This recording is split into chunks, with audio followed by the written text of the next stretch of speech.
If you're a parent, you know that teens feel moody at times, but when sadness lasts for weeks or longer and there are other changes, it could be a sign of a more serious problem. Depression is one of the strongest risk factors for attempted suicide in teens.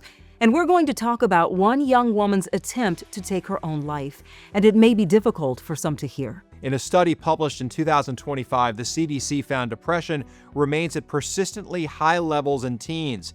It can cause feelings of sadness and loss of interest in activities. It also affects how a teenager thinks, feels, behaves, and can lead to emotional and physical problems. Reporter Caroline Hecker examines teen mental health and explains how a club at a high school in Missouri is removing stigmas and encouraging young people to make connections. Okay, perfect. Alyssa Maloney and Hershey Batoria are more than just lab partners. Now we gotta be careful with this one. They're best friends. Yeah, let's do it. The Fort Zumwalt West seniors do everything together. When Hershey approached Alyssa about joining HOSA, Wow, that was perfect. Look at that. a school club for students interested in healthcare, it was an immediate yes. She was like, you should join, like you're so invested in healthcare and you want to be a doctor, like why not? And I was like, yeah, why not? But brewing beneath the surface, All right. unbeknownst to Hershey and everyone else in Alyssa's life, Yeah. she was battling her own health crisis. There was such a stigma around it. I was like, I don't want people to worry about me. Like, I'm okay. Like, it's okay. But in my head, there was so much going on that I should have reached out. Alyssa was struggling with anxiety and depression. Yeah. Her mom, Jenna Rakers, says Alyssa began isolating herself from her family. So they tried therapy. It's hard to differentiate, oh, she's just a teenager, she's going through those teenage years, and okay, there's a real issue here. So yeah, that was definitely a struggle for me to figure out. And I feel like I only figured that out when it came to a head. That night was really an eye-opener. And When Alyssa overdosed we were like, oh my gosh, this is serious, this is real. on a bottle of pain medication. She got to the hospital in time. A week later, after a flurry of doctor's appointments, she returned to school.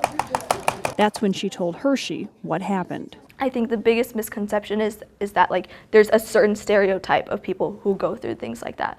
But it's truly everyone, and it's not as uncommon as you think. It's only uncommon because we don't speak about it. The girls wanted to change that. Just hold it down. They entered the state HOSA competition. Their focus? Public health and social connection. Yep. Alyssa would share her story publicly for the first time. People need to hear about this, but this is like so personal to me. Like, what are they gonna think about me?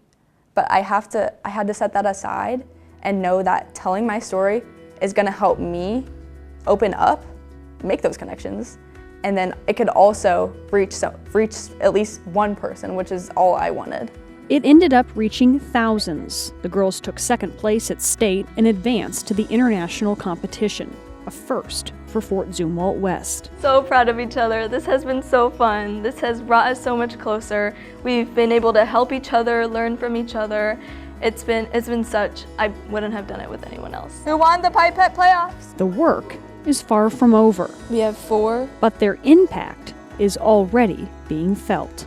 For someone like me, it's so easy to get caught up in the mindset of, oh, you can do it on your own. Like you're a superhuman, like you can do this. But sometimes you don't have to be strong. Sometimes being strong is reaching out.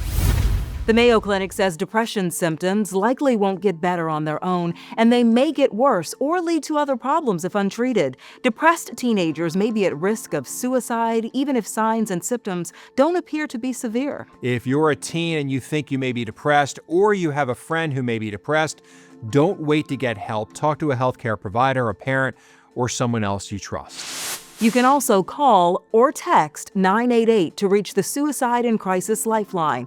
It's available 24 hours a day, 7 days a week.